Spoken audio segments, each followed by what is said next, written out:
ऋषित ने जैसे ही सुहास से वादा किया कि वो हमेशा रिद्धिमा को खुश रखेगा, तो सुहास धीमे से मुस्कुराया। ये सब बाकी लोग भी देख रहे थे और सुधा भी ये देख खुश थी। रिद्धिमा ऋषित को ऐसे देख हैरान थी। थोड़ी देर बाद केक कट करने के बाद सब ड्रिंक एंजॉय कर रहे थे। सुहास भी अपने कुछ दोस्तों के साथ बिजी था। सुधा किचन में बिजी थी और साथ ही साथ निशान को भी देख रही थी। जोया और स्नेहा भी पार्टी एंजॉय कर रही थी। रिद्धिमा ने मिहिर के पास आकर कहा, ये रिश्का ना मुझे कुछ समझ नहीं आ रहा। पहले मुझे बोल रहा था पढ़ाई पूरी करो, फिर जिद कर रहा था कि उसकी कंपनी के साथ ही डील कर लो, और अब पापा के साथ भी दोस्ती करने में लगा है। जिस पर मिहिर ने रिद्धिमा को चिढ़ाते हुए कहा, सिंपल है यार, वो तुझे इम्प्रेस करने में लगा है। लड़की की पढ़ाई में हेल्प करो, उसका करियर सेट कराने में हेल्प करो और फिर उसके घर वालों का दिल जीतो। ये सब लड़की पटाने के लिए तो होता है। मिहिर की ये बात ऋषित ने सुन ली। वो फौरन रिद्धिमा और मिहिर के पास आते हुए बोला, हाँ, मिहिर स्नेहा को पटाने के लिए यही करता है। मिहिर हड़बड़ाते हुए बोला, ओए क्या बोले जा रहे हो, चुप करो। मिहिर स्नेहा की तरफ ये सोचकर देखने लगा कि कहीं स्नेहा ने कुछ सुन तो नहीं लिया। ऋषित अब मिहिर को चिढ़ाते हुए बोला, क्या मैं झूठ बोल रहा हूँ मिहिर? मिहिर भी जवाब देने में पीछे नहीं था। उसने कहा, देखो मैं क्या करता हूँ और क्या नहीं, ये मेरी बेस्ट फ्रेंड रिद्धिमा को अच्छे से पता है, तो तुम अपनी बात बोलो। ऋषित ने बिना झिझक के कहा, हाँ तो इसमें छुपाने की क्या बात है? मैं अपनी बीवी को ही इम्प्रेस करना चाहता हूँ, क्योंकि मैं चाहता हूँ कि वो मुझ पर विश्वास करे और हम दोनों में प्यार कभी कम ना हो। जो सुनकर रिद्धिमा जरा शर्माते हुए बोली, मैं ऑलरेडी तुमसे इम्प्रेस हूँ और तुम पर विश्वास करती हूँ। हाँ, मैं कभी कभी अतीत की वजह से जरा अजीब बर्ताव करती हूँ, पर मेरा प्यार कभी कम नहीं होगा। रिद्धिमा की आंखों में देखते हुए ऋषित ने भी कहा, मेरा भी प्यार और विश्वास अब कभी कम नहीं होगा रितु। दोनों एक दूसरे की आंखों में ऐसे ही देखे जा रहे थे। उन्हें ऐसे देख मिहिर मुस्कुराया, ये सोचकर कि आखिर उसकी बेस्ट फ्रेंड की जिंदगी में सब सेट हो गया था। फिर उन दोनों को चिढ़ाते हुए मिहिर ने कहा, ओए लव बर्ड्स, तुम दोनों तो कहीं भी शुरू हो जाते हो यार, जरा घर के लिए भी कुछ बचा कर रखो। ऋषित और मिहिर दोनों ही हंसने लगे, लेकिन रिद्धिमा शर्माते हुए मिहिर के कंधे पर मारने लगी और उसे झूठ मूठ कर डांटने लगी। 2 दिनों बाद ऋषित ऑफिस के लिए तैयार हो रहा था। उसी वक्त रिद्धिमा कमरे में आ गई तो गंभीर आवाज में ऋषित ने कहा, रिद्धिमा, आज मिस्टर खन्ना से मीटिंग है। रिद्धिमा को भी मिस्टर खन्ना से बात करनी थी, इसलिए रिद्धिमा ने भी फौरन कहा, ओह ठीक है, मैं भी तुम्हारे साथ चलती हूँ। फिर ऋषित और रिद्धिमा एक साथ ही अरोड़ा इंडस्ट्रीज के ऑफिस में आ गए। हमेशा की तरह ऋषित का हाथ रिद्धिमा के कमर पर था और दोनों साथ में चलते हुए ऑफिस के अंदर आए। जैसे ही वो ऑफिस में आए, अपने आप सबका अटेंशन उन दोनों की ओर हो गया। रिद्धिमा ने थोड़ा सा ऑकवर्ड होते हुए धीरे से ऋषित से कहा, तुम मेरी कमर से हाथ हटाओ ना, देखो सब लोग कैसे देख रहे हैं। जिस पर ऋषित ने मुस्कुराते हुए कहा, अरे इसमें इतना ऑकवर्ड होने की क्या बात है, और सब तो देखेंगे ही। आखिर वो सब जानना चाहते होंगे कि आजकल उनके बॉस का मूड इतना अच्छा क्यों रहता है। रिद्धिमा ने अविश्वास में सर हिलाया और फिर खुद ही ऋषित का हाथ अपनी कमर से हटाया। ऋषित मुस्कुराया और उसने रिद्धिमा का हाथ पकड़ लिया और अगले ही पल उसने रिद्धिमा के गालों पर किस किया और फिर से अपना हाथ रिद्धिमा के कमर पर रखकर उसे अपने कैबिन में ले गया। रिद्धिमा और ज्यादा शर्मा गई। वहीं ऑफिस में जिन्होंने भी ऋषित और रिद्धिमा का ये छोटा सा मोमेंट देखा, वो सभी अपने खड़ूस बॉस का ये रूप देखकर हैरान थे। थोड़ी ही देर में उनकी मिस्टर खन्ना के साथ मीटिंग शुरू हुई। मिस्टर खन्ना ने सारी डिटेल्स रिद्धिमा को बताते हुए कहा, मिसेस रिद्धिमा, मैंने अपना काम कर दिया है। मिस्टर अक्षय मल्होत्रा के नाम पर जितनी भी प्रॉपर्टी थी वो नीलाम हो चुकी है और उनकी कंपनी यानी कि मल्होत्रा इंडस्ट्रीज पर ताला लग गया है और उसे भी नीलाम कर दिया गया है। उनका बैंक बैलेंस तो पहले ही सरकार के पास जमा हो चुका है और जो कुछ जमीन और जायदाद थी उसकी भी नीलामी हो चुकी है। तो अब मिस्टर अक्षय मल्होत्रा के नाम पर कोई भी चीज नहीं बची है। बस मिस्टर खन्ना बोलते बोलते रुक गए। रिद्धिमा ने भौहें चढ़ाते हुए पूछा, बस क्या? मिस्टर खन्ना ने धीरे से रिद्धिमा और ऋषित की तरफ देखा, क्योंकि उसे डर था कि कहीं उसे ऋषित के गुस्से का सामना न करना पड़े।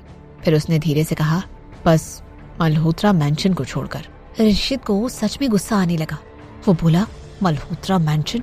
पर वो कैसे बच गया? तुमने मल्होत्रा हाउस को क्यों नीलाम नहीं करवाया? मिस्टर खन्ना ने जल्दी से कहा, सॉरी सर, पर इसमें प्रॉब्लम थी।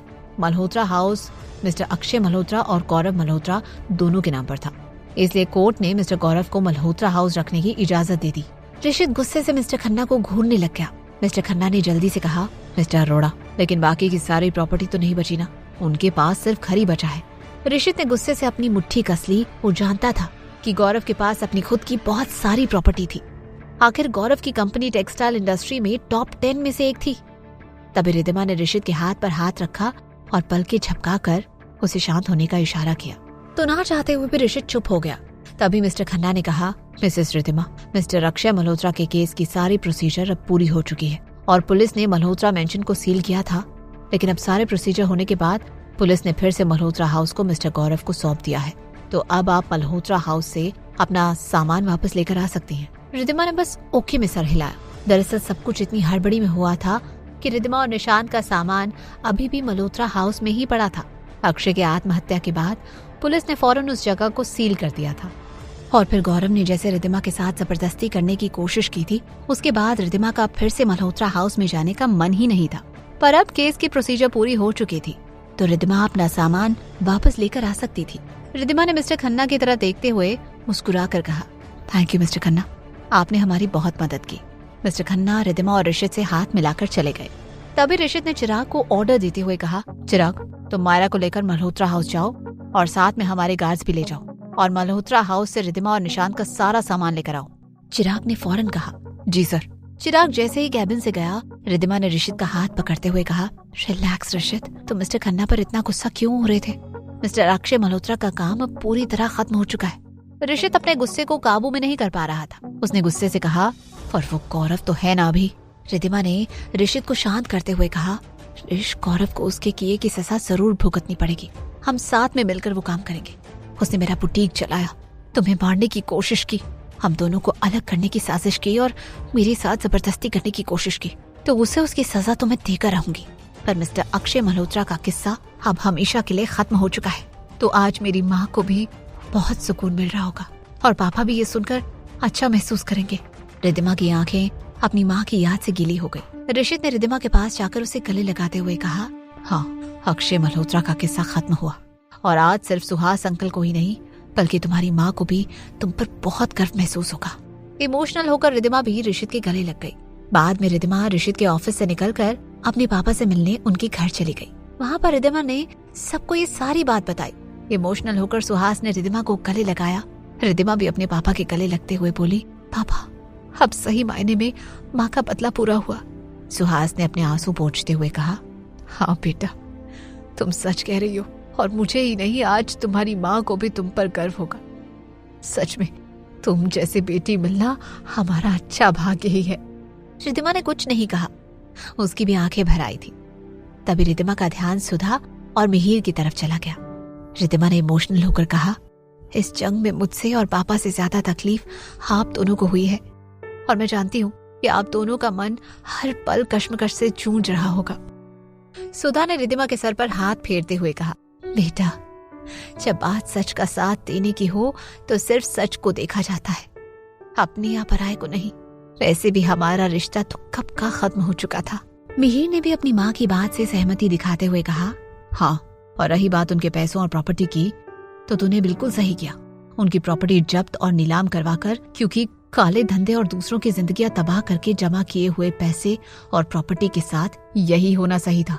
रिद्धिमा ने सुधा और मिहिर को गले लगाते हुए कहा, आप दोनों का मेरी जिंदगी में आना मतलब मेरे लिए भगवान की ही कृपा है। सच में मैं बहुत लकी हूँ कि जो आप दोनों मुझे मिल गए। मिहिर और सुधा ने भी रिद्धिमा को गले लगा लिया। फिर कुछ पल बाद जब सब आराम से सोफे पर बैठे हुए थे तो मिहिर ने रिद्धिमा को चिढ़ाते हुए कहा, वैसे भगवान की कृपा वगैरह सब ठीक है, पर आजकल तुम्हें हमारी याद आती कहाँ है? जब से तुम्हें तुम्हारा रिश मिल गया है, तुम तो उसी में गुम रहती हो। रिद्धिमा ने शर्माते हुए कहा, शट अप मिहिर, जिस पर सुहास, सुधा और मिहिर हंसने लगे। शाम को जब रिद्धिमा अरोड़ा मेंशन वापस आई तो उसने देखा कि चिराग और मायरा सच में रिद्धिमा और निशांत का सामान मल्होत्रा हाउस से लेकर आए थे। रिद्धिमा ने सारा सामान चेक किया और मायरा को सब अरेंज करने को कह दिया। जहाँ एक तरफ रिद्धिमा और ऋषित की जिंदगी में आखिरकार प्यार और सुकून आ गया था और दोनों एक साथ खुश थे, तो वहीं दूसरी तरफ किसी तूफान की तरह गौरव लौट आया था। गौरव हॉस्पिटल से अपने घर मल्होत्रा हाउस लौट आया था। जैसे ही गौरव ने अपने घर में कदम रखा, उसे एक अजीब सा खालीपन और अकेलापन महसूस हुआ और उसी एहसास के साथ उसे ये भी याद आया कि उसके इस खालीपन और अकेलेपन की जिम्मेदार रिद्धिमा थी। दूसरी तरफ चिराग ने ऋषित और रिद्धिमा को इन्फॉर्म किया कि गौरव को हॉस्पिटल से डिस्चार्ज मिल गया था। गौरव की वापसी की खबर सुनकर रिद्धिमा से ज्यादा ऋषित परेशान था। रिद्धिमा ने ऋषित को समझाने की कोशिश करते हुए कहा, ऋषित, तुम इतना ज्यादा परेशान क्यों हो रहे हो? मैं उसकी कंपनी के साथ अपनी डील कैंसिल कर रही हूँ। फिर मेरा उससे कोई वास्ता नहीं रहेगा। जिस रात गौरव ने रिद्धिमा के साथ जबरदस्ती करने की कोशिश की थी, उस वक्त ऋषित ने गौरव की आंखों में एक अजीब सा पागलपन देखा था। इसलिए ऋषित को पूरा यकीन था कि गौरव चुप तो नहीं रहेगा।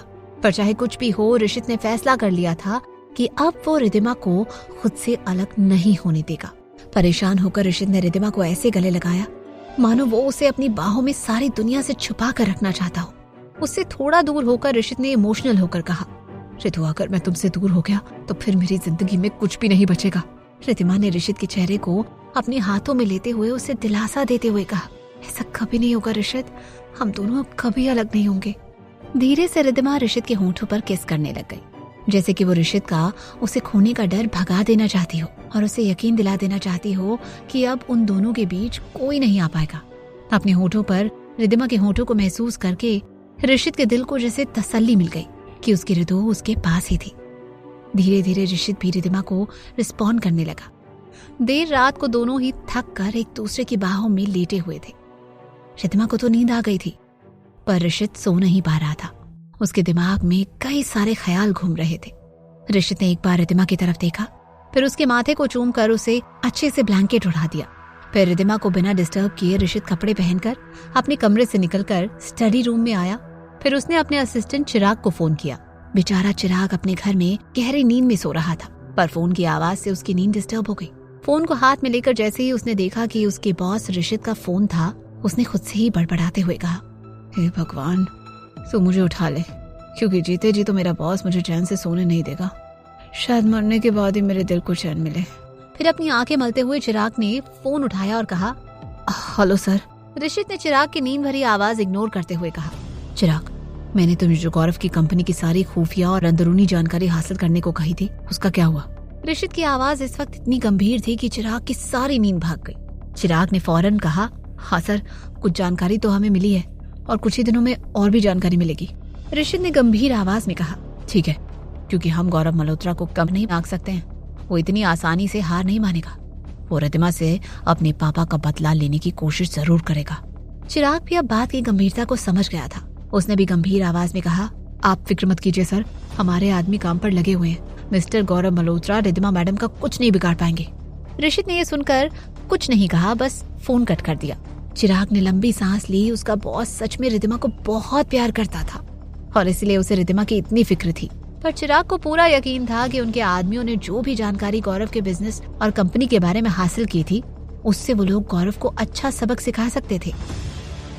गौरव की वापसी रिद्धिमा और ऋषित की जिंदगी में क्या तूफान लेकर आने वाली थी, क्या होगा आगे जानने के लिए सुनते रहिए क्यों दर्द है इतना इश्क में, सिर्फ पॉकेट FM पर।